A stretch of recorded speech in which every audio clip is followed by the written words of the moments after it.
Welcome back. I am here with our CEO, Brad Hudson, for the CEO Report. Good morning, sir. Welcome to the show again. Good morning. It's been several weeks since I've been here. You've been it's busy. Good to be back. I have been busy and the holidays and a lot of things going on in the community, and I'm happy to be here to share them with you and our residents. And so many things have been accomplished in 2017. We're looking at a brand new year. So let's talk about some of the wonderful things that have happened. Well, I want to wish everybody a happy new year, and let's look at a few things that we did last year and some of the initiatives that we've maybe just started, and we'll go from there. Well, I think that you brought some photographs with you today. I did. I brought a number of them, and I guess that's the first one there. That is Gatehouse 5, which was completed this year, and along with the technology, it was, I think, a very successful program. These new gates are kind of expensive. So that gate was over $500,000 to put that in.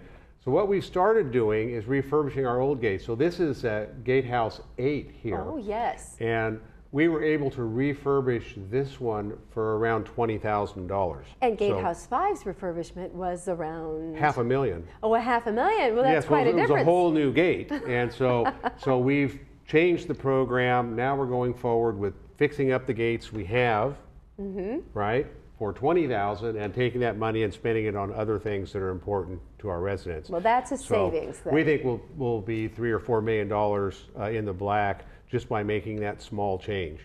And so most of the gates have been done. We have 3 or 4 more to refurbish. Yes. And quite frankly, I think the historic gates look better. They Gatehouses. They're built to fit the community. Right, they have sort of that mission, kind of colonial mission, Spanish colonial look to them, and I think they fit in very nicely, and they clean up very, very nice. They have a little dry rot, some older electrical service. They need LED lights. Sometimes we change out the air conditioner, but all in all, it's a very efficient way to provide a modern working environment for our gate ambassadors and to get them ready to accept the new gate technology. True, and at a savings then of $3 to $4 million? Yes, it's a huge, huge savings, and I saw it right away when I got here that it didn't make sense to replace those. Right. And so we finished the 2 that we contracted for, and now all the rest of them are being done in this other fashion, which is much more efficient, and I think it preserves more of the history of the community and is more respectful. They do look good. They are good bones. It wasn't necessary to replace them. So that was a great choice. Yeah, no, I'm very happy with that. So I think the next picture we have, where there's a lot of talk about transit and buses and what are we doing? And I think most residents know that we've been using these big diesel buses for many, many years to transport a ever decreasing number of residents around. So we have about between 250 and 300 bus riders in the community, and a lot of times they just want a single ride, say to a doctor's appointment. We call that the lift bus, or we also have a plan a ride program. And so we've been using these big buses to take 1, maybe 2 residents around the village or out to the commercial areas.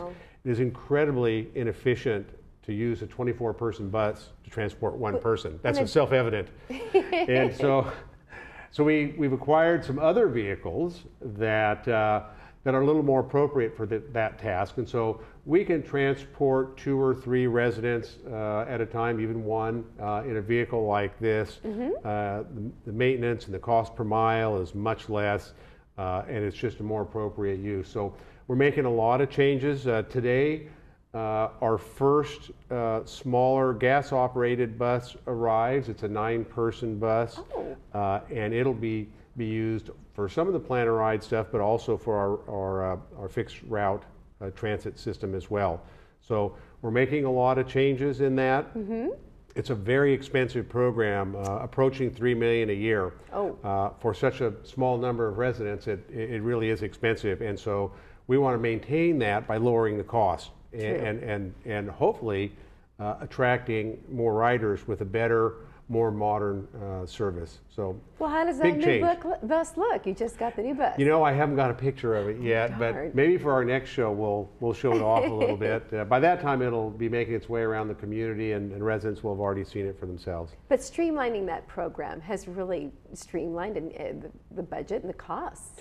Yeah, we've taken it from about $3 million a year to $2.5 million a year. It really needs to come down further, and it also needs to attract more riders. Yes. And we think offering this more sort of Uber-like service on demand, when people want to ride, they can call, we'll come get them. Sure. Now for plan a ride, if you want a guaranteed ride, you have to call a day in advance. Okay. But that doesn't mean you can't call a day of. It just means it's not guaranteed. Right. We can't be there in 5 minutes. Maybe we'll be there in an hour. And so you have to plan a little bit with plan a ride, unless you're willing to be inconvenienced just a bit.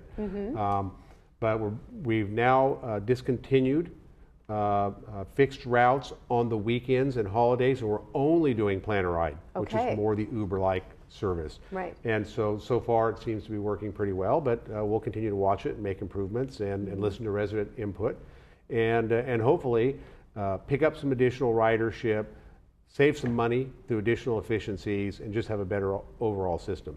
Well, it's great to have the system as a part of the amenities. It is. And a 24-hour notice for planning a ride, that seems pretty reasonable. It is reasonable, yes. Now the mutuals are doing a lot of work on dry rot and epoxy lining. I think I have some pictures on some dry rot here. Oh, this there is it a great is. shot here. This is happens to be I think a Gardenville over in Third Mutual.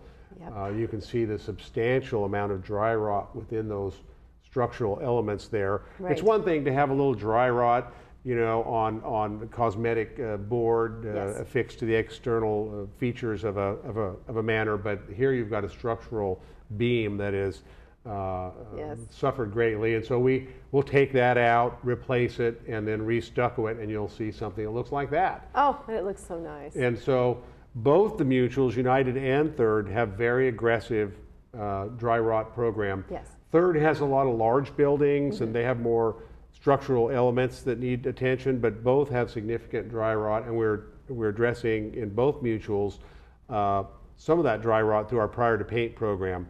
Right. So as we come through doing the kind of the typical pre-paint work that you would see, we also address the dry rot at that time. And by the way, at the same time, we're also sealing the house for rodents and other folks that might want to get into the attic who aren't welcome. Other vermins? Vermins who aren't welcome in the attic. And so we've really made that prior to paint program, we've expanded it greatly. Yes. Those guys are doing much more than they used to do, replacing boards. A lot of times we're using non-wood materials to replace that. And so that really assures that down the road we're not going to have more dry rot in some of these exposed, the really architectural features that tend to really attract the dry rot. So big changes, new programs, very aggressive in our approach to it, and I think in the long haul the residents are really going to appreciate that, and I think it's going to have a huge impact on values as well as moving forward. Well, that's true. And having those structural members addressed, I mean, that's so important for everyone. Well, there's much work that needs to be done, but now here, this is an example of our epoxy program. Again, both mutuals doing an aggressive effort to address these waistelines Yes. within the manors. Here you can see this waistline here is... It's done its job. Yes, it's provided fine service, and Yes, you would it think, has. well, let's just get rid of that It and is replace waste. it with something else. Yeah. That's a pretty expensive and very intrusive process Yes. to basically extract the plumbing from a unit and replace it with something else. So we do this epoxy lining. I think we have an example of that here somewhere. Right, that's what That's it sort of looks like. the after picture there, and you can see that pipe is clear and will provide many years of good service without the kind of problems that the most residents are aware of here. Plumbing problems probably represent the most significant and disruptive issues that a resident can have, and we're really committed to stopping that. We've combined this effort, and we pick out the very worst buildings, Yes. and we do them first. We get a lot of reports, we collect a lot of data, and so the buildings we're doing are the ones that have repeated sewer backups and other problems. Right. But the other thing we've done is extended our plumbing staff into the weekends and after hours, and so we don't make residents wait for for services. We try to hit those issues right when they occur. And so I know well-meaning folks can say, hey, that can probably wait till Monday. Right. And most of the time it can, but when it doesn't, and Right. it can't, it's a huge disaster. And the residents become disrupted and maybe have to leave the manor while we're trying to do dry down services and remediation of these plumbing backups. So want to avoid that by doing these epoxy coatings and providing rapid plumbing response. Right. So those two in combination are, I think, going to make folks' lives a lot better here.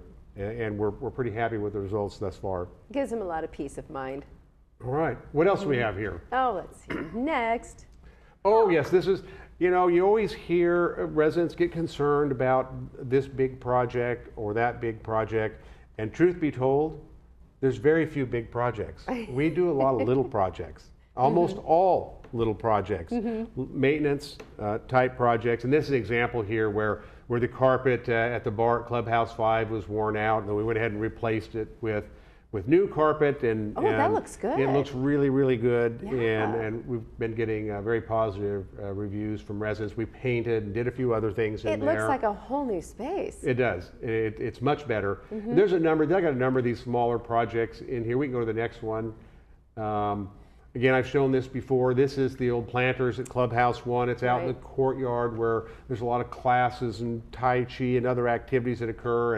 And now we repaired those, and now it looks like that. Yeah, and it looks beautiful. And so we can just roll through these pretty quick. I just included a number of them because this is what we spent the last year doing. Sure. And fixing little things. like this electrical panel. Here's an old electric panel that was over in the golf course area. Served us well, I'm sure, but this is really what's needed now, and so we made that replacement. Here again, a lot of HVAC projects. Most of the air conditioning units on our clubhouses are very, very old, and we've been systematically going through and replacing them. This just happens to be Clubhouse 5, and you can see the new units there. Also in the background, Sure. you can see the pool solar that we installed. I do see that. And so now we can heat that pool basically for free. There's a very limited amount of energy that's needed to heat that now. And so we've added that at a number of clubhouse pools. And again, it's an easy thing to do. The return on investment is about a year or less on that. Oh, It's my very goodness. rapid. Yes. And so it's about the smartest thing you can do. And so we're doing a lot of this, replacing the air conditioning units and then going ahead and doing pool solar, and then actually coming back with a green roof after that reflects a lot of the energy to keep the buildings cooler. So it's a program we're doing. This is some telephone, and this is pretty typical of the wiring that we see around the community, but it sort of looks like this, and it should look like that. Oh, that's and a lot so different. we're going through and changing a lot of these out. There's several thousand of these, so it's not a overnight fix, but we're going through. There's some other examples. Again, this is a typical cable box that would go into maybe a couple of manors. The one that says before on the left. Yeah, and they've just been, they're old, there's duct tape on that, and there might be even a little chicken wire in there, I can't see, but anyway, the idea is to go by and clean all these up, and it's part of a program replacing the satellite antenna, adding various equipment, replacing other equipment, and then updating the actual connections to the manor. This is a node here, and I want to say there are 32 of these, and we're going through and replacing them in a sort of a systematic way. I don't know exactly where they're at in this effort, but you can see obviously this one's about done. Sure. And so going through the community, this is the heart of your cable and internet system. I mean, these really have to be working right. Yes. And so this may have been the one that a resident struck with a vehicle. I don't think it was intentional. Maybe your cable went out and took it out on a node. I don't know. Yeah. But we're going through and cleaning these up because we wanted you to have the most reliable and the best picture as possible. When you see a lot of that tiling and other problems in your cable reception, there's a lot of things that can cause that. It can be broadcast related, but most of the time it's because the connections at the manor, and other elsewhere are not done properly. Right. And also having a bad satellite doesn't help either. No. And so we've gone through, I know Chuck talked about this yesterday at the town hall, but there's a lot that we've done, a lot more that needs to be done here. These are the lasers that were recently installed that made it possible for us to triple internet bandwidth at virtually no cost to residents. And so we think with the next phase of the bandwidth improvement program, we're going to be able to do that again. It won't be a tripling, but it'll be probably a doubling of our current capacity for internet service. So we're pretty excited to provide that to residents, and we've gotten very positive feedback from those who are internet dependent. Yes. This system was set up for 1,000 users years ago, and now we have more than 1,000. 10,000 manners are connected. Oh my goodness. To our internet broadband service, and so it really represents, other than say security, landscape, and maybe cable TV, it's probably the highest used amenity that we have is our cable service. So it's almost like a utility now. It's not a, right. It's not an amenity. You have to have it. You do. And so we're responding to it and treating it with that respect that residents have insisted upon, and providing the speeds that will allow them to move forward. So there's a lot going on, and I know a lot of folks probably watched the town hall with Chuck, and we'll replay it a few times. Sure. But he goes in great detail about improved cable TV service through our whole home DVR.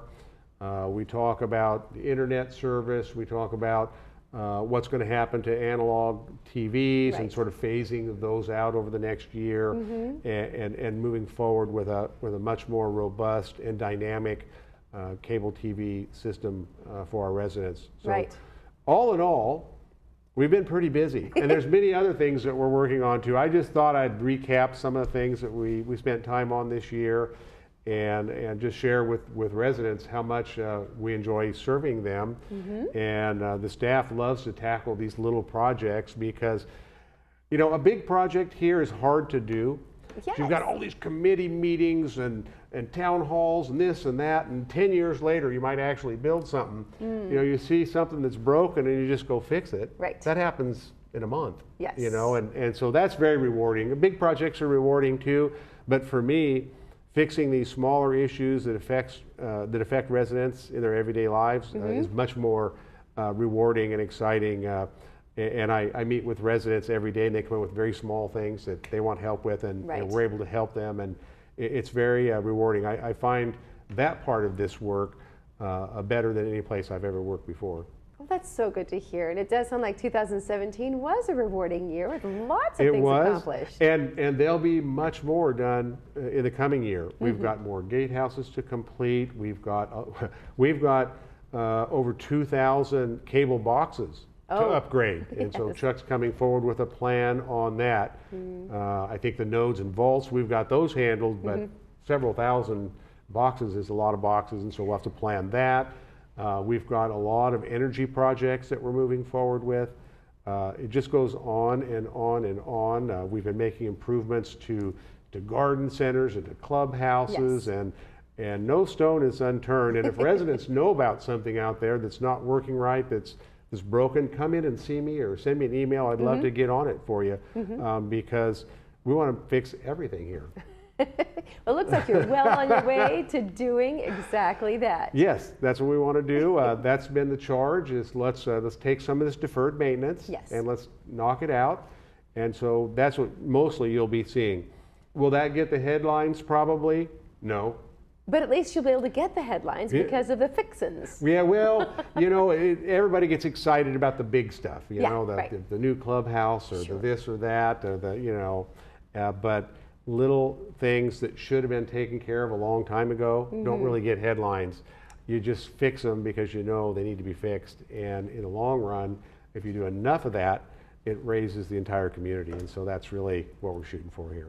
Well, I think 2017 really completed with a lot of projects that got done beautifully, and it did raise the level of service to the community. No, it has, and maybe next time that I come, I'd like to talk about resident services and some of the things we're doing there to improve customer service, expanding hours, well, much like we did with the plumbers, you know, having resident service folks here after hours, all those sorts of things to make it easier for residents to interact with us.